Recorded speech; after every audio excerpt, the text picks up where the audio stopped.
One Iraqi official told the Iraq Study Group, quote, "Al-Qaeda is now a franchise in Iraq like McDonald's."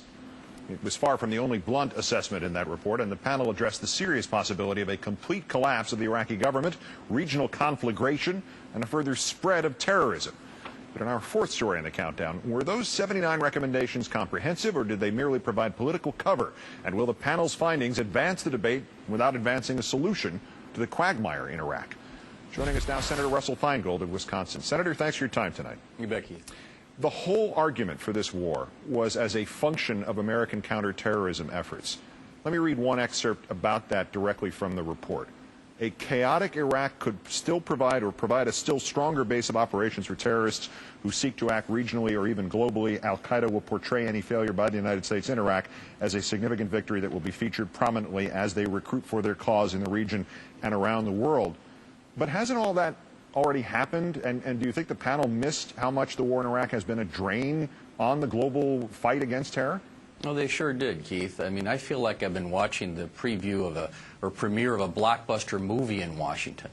But the fact is this commission was composed apparently entirely of people who did not have the judgment to oppose this Iraq war in the first place, and who did not have the judgment to realize it was not a wise move in the fight against terrorism. So that's who's doing this report. And then I looked at the list of who testified before them.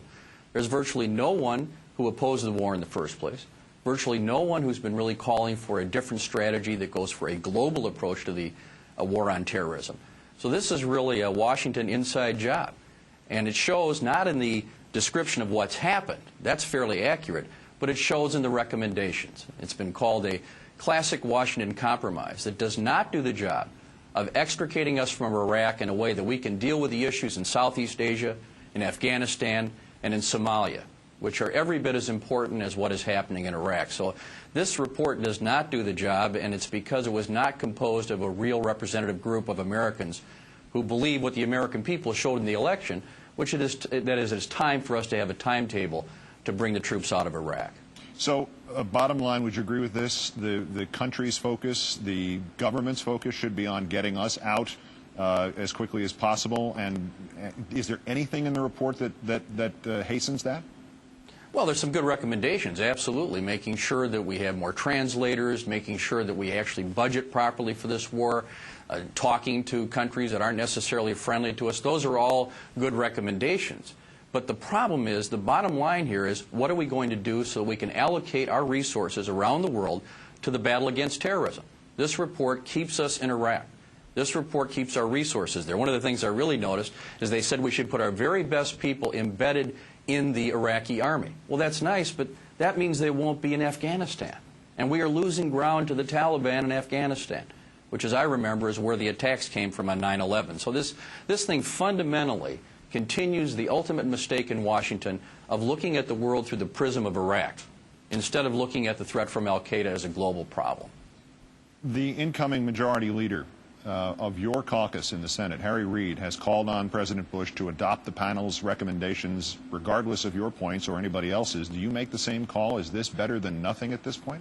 Well, many of the recommendations are positive and they should be adopted, absolutely. But the main point, which is how are we going to get our troops out of Iraq and not continue to have them in a situation that doesn't make sense, that isn't seriously dealt with. We lost 10 more troops in Iraq just today, Keith. How many more days are we going to put up with in this country of people dying in a situation that this report indicates isn't working? When you make a mistake, you should stop making the mistake. And this report misses the point. So what are the prospects then for resolving this situation in Iraq? What if this has failed, and obviously something internally from the White House, which is next on the series of, to use your analogies, movie premieres, blockbusters in Washington, that's next.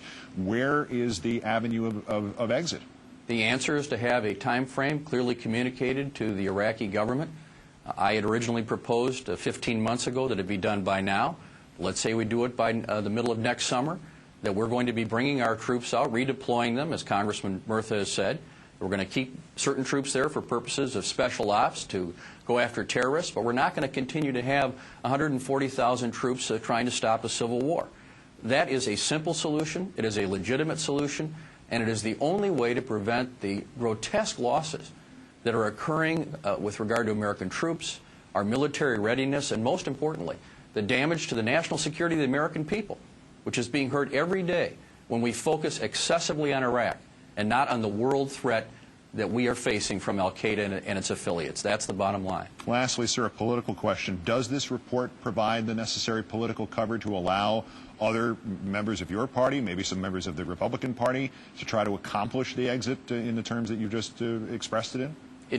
I don't know. Maybe it's going to cause people on the Democratic side to be a little stronger on this issue. I worry it might give people an excuse to go back to where they were before, which is not really being able to step up to the plate and saying, look, we need a real timetable to bring the troops out. And I send that message both to the Republicans and Democrats. The American people spoke in the election.